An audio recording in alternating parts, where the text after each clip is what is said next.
laying the foundation stones for the construction and improvement of 3 key roads to and in New Shillong Township. Chief Minister Conrad Sangma today presented the government's detailed plan for the expansion of Shillong City. Addressing the foundation laying ceremony, the Chief Minister informed that the government intends to begin work for the construction of the new secretariat in the New Shillong Township by the month of October. He stated that shifting the entire administration from Shillong to the new township will decongest the city and informed that the state's capital investment in infrastructure has tripled in the last 5 years. The roads for which foundations were laid today include the construction of the road from Lumshiap, Belafont to New Shillong Township, Briba Maupat to IAS Colony Umsauli, and the improvement including widening of Shillong Dieng Pasoa Road. Deputy Chief Minister Prastun Tinsong, government officials, Rangba Shnongs of the surrounding villages of the New Shillong Townships among others were present at the event.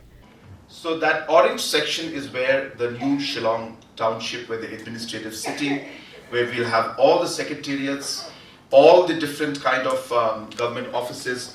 Everything will be under one block.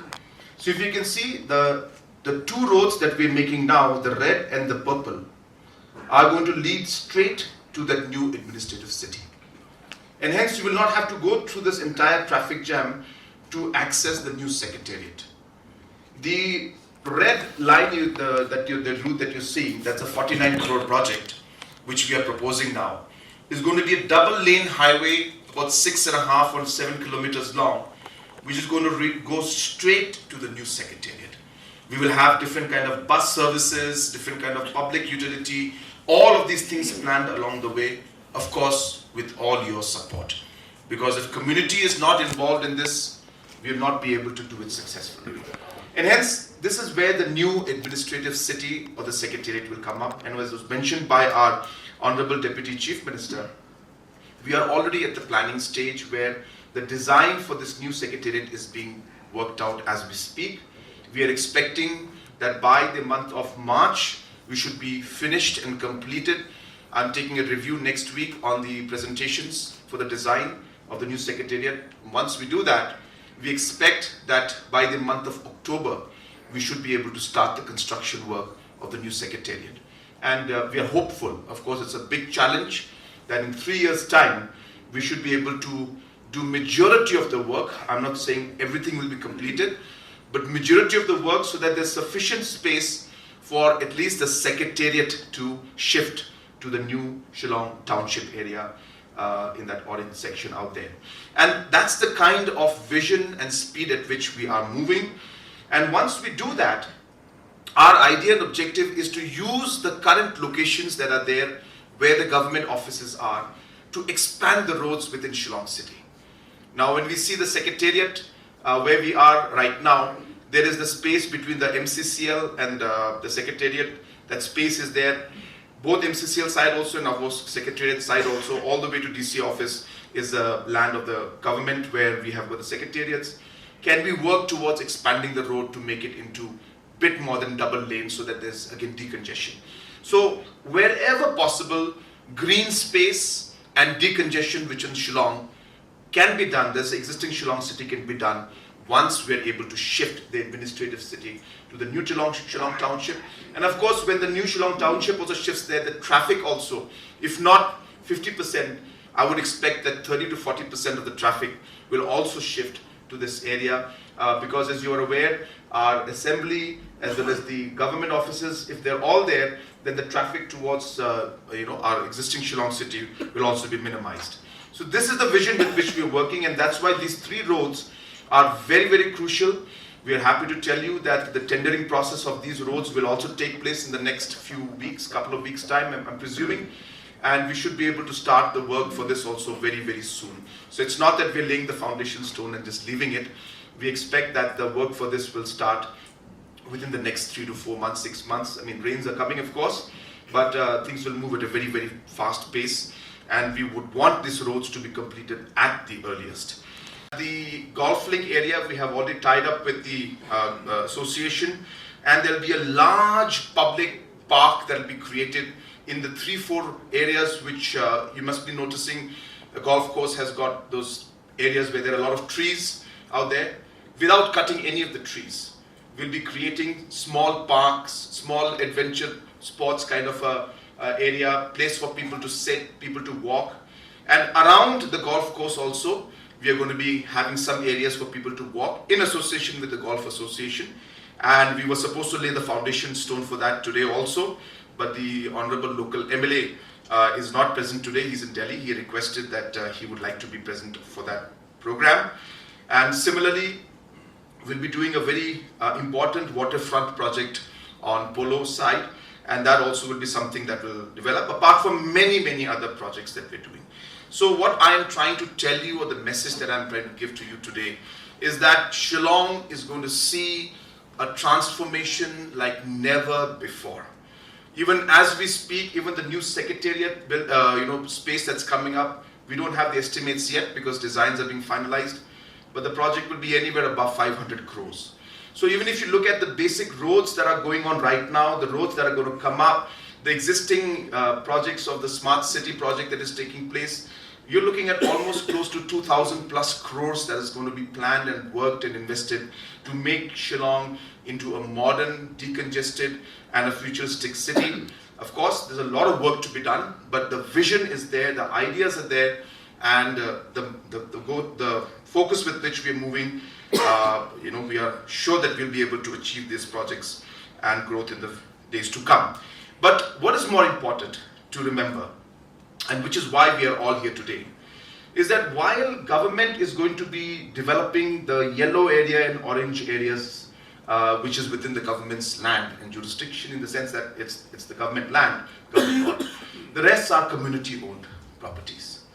And this is for the first time that government of Meghalaya is reaching out to communities to share with you and tell you that we will give you the technical expertise. If we can work together, then this orange and yellow area can be this entire zone. It can become a planned city. And you can imagine if it's done in a planned way, not in an unplanned manner, how beautiful Shillong will come out to be. Maybe it may take 25 years, 30 years, 50 years, we may not be there. But at least we will lay that foundation and leave a legacy for our future generation, so that for years and years and centuries, people will talk about how the government and the community worked together to ensure that we created this kind of a town plan. So therefore, we want to work with you. We want to sit down and discuss whichever areas, whichever Rangwashnongs, Dorbas want to discuss. Let us work, let us make it plan. Small planning blueprint can allow us to solve many issues that may come up many years from now. So hence enough space for roads, enough space for drains, enough space for public utility. For example, every zone should have a school, every area should have hospital or health services, every area should have a police presence out there. How can we work together so that, as I said, it will not just be the orange and the yellow area, but this entire map, as much as we can go, can be worked out in a planned manner. This is really what my personal goal is, and we've been discussing this with the Honorable Deputy Chief Ministers, especially with Baprestone and with Masnyobha, that let us work with this idea. Why do we restrict only to these areas? Let us work with the community and let us work in a planned manner. All of that control will always be, obviously, the land. There's no question of government coming in and taking the land out there, unless, of course, we have an understanding with you. But with your full jurisdiction, with your full ownership, government only wants to assist you. And we want to assist you because we see the larger picture, larger goal of making this map into a futuristic map. And as I said, it can only happen if we all work together. And that's really what the message is in a very short speech which I'm giving. But as I said, the idea to share with you all, and especially with the rest of the citizens, is we are not just talking, as Deputy CM has mentioned. We are here to act, and you will see that these road constructions will move at a very fast pace. You have seen in the last few months, in fact few weeks, how we have expanded the infrastructure in sports. Sports has never seen the kind of investments that have been made in the last 5 years ever before, where state-of-the-art stadiums have come up in Jayante Hills today, in Garo Hills today, and within a 6 months' time we'll be inaugurating the new or renovated JN Stadium with a 30,000 capacity, The new indoor stadium, which is there in Jain Stadium, which is coming out of the back, will be completed by 2025 December, and so on and so forth. Many such infrastructures. Once the games go to Gente Hills, we'll be constructing very soon, within the next two months, we'll start 2 to 3 months maybe, we'll start the construction of the swimming pool that will be required in Gente Hills for the Meghalaya Games. And hence, this kind of pace at which we are working is there because of all the support that we're getting from all our cabinet colleagues and of course the public as a whole. And as I said, let me assure you that this is really one of the most transformative moments for Meghalaya. And we will see the kind of investment and work and things that are happening have never happened in the past. I was mentioning yesterday in my speech in July that our infrastructural investment, what we call in finance as capital investment, has tripled in the last 5 years. So we used to spend close to 2,000 crores. You know, we are more than 7,000-8,000 crores today in terms of the capital investment that we are doing. These projects will be funded by what we call the Special Assistant for Capital Investment given by Government of India. Meghalaya is one of the highest users of this particular scheme. You'll be surprised and happy to know that we are one of the few states where the budget allocation was at 600 crores last year. We got a bonus of another 400 crores. We got 1,000 crores last year. This year, the budget allocation is about 700 crores.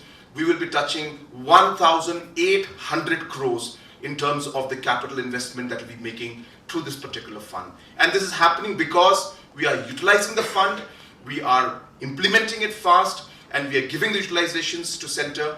And as I said, Meghalaya is one of the few states which is getting a bonus every year because we are utilizing. And as I said, this year will be a record for Meghalaya. We are expecting that in this capital assistance, special assistance for capital investment fund, we should be touching a record of almost 1,800 crores in terms of our utilization and in terms of the money that we'll receive from Government of India. This is almost triple of the sanction amount which we get. And that's the reason why, if you remember a few days back, we had to go for enhancing the contingency fund, because though the money is available coming from Delhi, we don't have provisions in the budget to actually implement the project.